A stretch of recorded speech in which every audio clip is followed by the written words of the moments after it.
الحمد لله رب العالمين الرحمن الرحيم مالك يوم الدين وصل اللهم وسلم على سيدنا محمد وعلى آله وصحبه أجمعين ثم أما بعد. Les frères et sœurs, parmi les choses très importantes auxquelles le musulman doit prendre impérativement garde, il y a les péchés que l'on fait en secret. Parce que lorsque l'on fait des péchés en secret et que l'on ne se repent pas de ces péchés, il peut y arriver qu'Allah Azza wa Jal décide de dévoiler nos péchés. Et ça, c'est des choses qui sont arrivées à beaucoup de monde. Beaucoup de personnes faisaient des péchés en secret et ils ne se repentaient pas de ces péchés.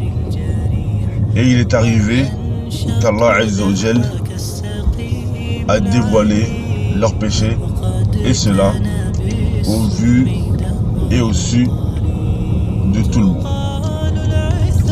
Il y a une histoire qu'un frère il m'a racontée et que je voulais vous parler, que je voulais vous raconter également. Car comme dit le proverbe, bil mithal yattadihu al maqal. Avec les exemples, les choses deviennent plus claires. Il y a un homme, il était marié avec une femme. Il avait sa femme, il était marié. Et un jour, sa femme, elle l'a vu, comme elle lavait ses vêtements, elle a trouvé des taches de sang sur son caleçon. Et comme vous savez que machallah, les femmes sont très intelligentes, la femme a amené ce caleçon dans un laboratoire pour savoir quelles étaient les taches de sang qu'elle a trouvées sur le caleçon de son époux.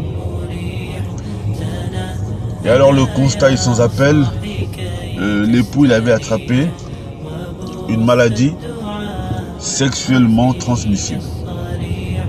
Donc la femme elle a su que son époux il l'a trompé. Alors elle est partie voir son époux, elle lui a demandé est-ce que tu me trompes, etc. Il a menti, il n'a pas voulu reconnaître la vérité, etc. Et comme ça s'est passé dans un pays musulman. Elle lui a demandé d'aller dans un laboratoire, etc. pour qu'il fasse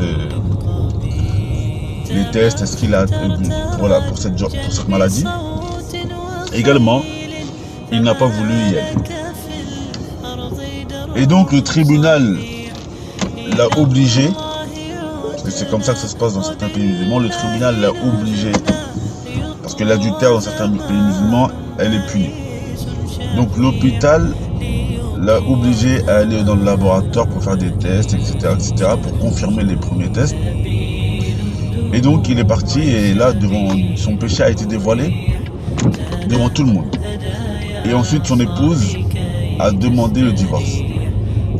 Et lorsqu'on a demandé à son épouse pourquoi elle divorce, elle a répondu c'est pas parce qu'il m'a trompé, mais elle a répondu c'est parce qu'il m'a menti.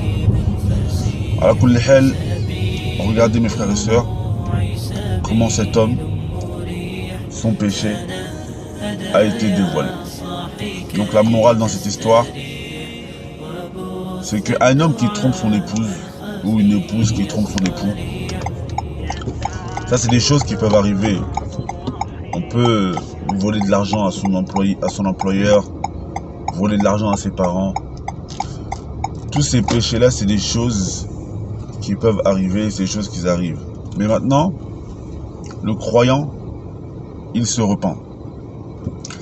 Mais quant à celui qui continue dans ses péchés, en cachette, il continue à faire du mal en cachette, en se pensant à l'abri de la ruse d'Allah Azza wa Jal, tôt ou tard, Allah Tabaraka wa Ta'ala finit par le dévoiler.